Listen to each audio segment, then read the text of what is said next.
Shalom, selamat pagi. Kembali kita bersaat teduh pagi hari ini, melanjutkan seri pengajaran selama seminggu ini, bicara tentang perumpamaan tentang seorang penabur. Jadi beberapa hari kita sudah belajar bagaimana benih yang ditaburkan di jalan, benih yang ditaburkan di batu-batuan, dan pada hari ini kita akan belajar bagaimana benih yang jatuh di tengah-tengah semak berduri. Saya akan bacakan dari Matius pasal 13 ayat ke-7. Sebagian lagi jatuh di tengah semak duri. Lalu makin besarlah semak itu dan menghimpitnya sampai mati.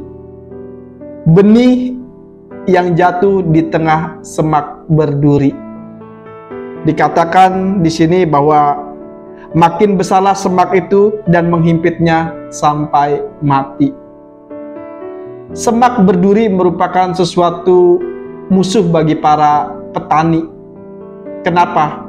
Karena semak berduri itu akan melilit, akan menyerap nutrisi air yang ada di dalam tanah dan juga melilit tanaman yang ada di sekitarnya.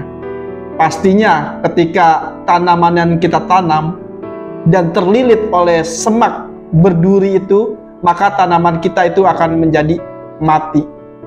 Apa maksudnya benih yang ditanam di tengah semak berduri ini?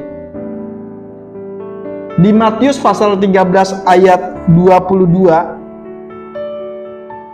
sudah jelas dikatakan, yang ditaburkan di tengah semak duri ialah orang yang mendengar firman itu, lalu kekhawatiran dunia ini dan tipu daya kekayaan menghimpit firman itu sehingga tidak berbuah. Jadi Tuhan Yesus sudah menegaskan bahwa benih yang ditaruh di semak berduri itu adalah ketika firman itu didengar, namun firman itu tidak bertumbuh, bahkan dikatakan tidak berbuah. Kenapa firman itu tidak bertumbuh? Kenapa firman itu tidak berbuah? Dikatakan bahwa kekhawatiran akan hidup,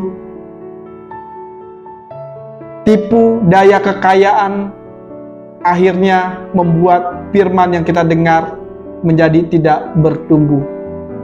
Rasa khawatir kita akan apa yang kita makan, apa yang akan kita minum, kekhawatiran kita tentang hari depan kita, bahkan keinginan-keinginan kita akan dunia ini, kecintaan kita akan dunia ini, keinginan kita untuk menjadi kaya dengan cara-cara yang tidak wajar, membuat kita tidak bertumbuh.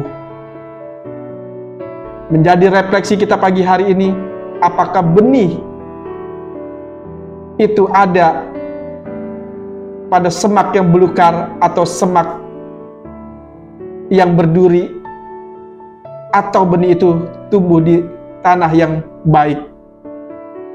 Kita berdoa agar setiap benih yang sudah ditanam dalam hati kita, firman yang sudah ditaruh dalam hati kita, tumbuh di tanah yang baik, tidak tumbuh di tanah yang penuh dengan semak berduri. Selamat pagi, Tuhan Yesus memberkati.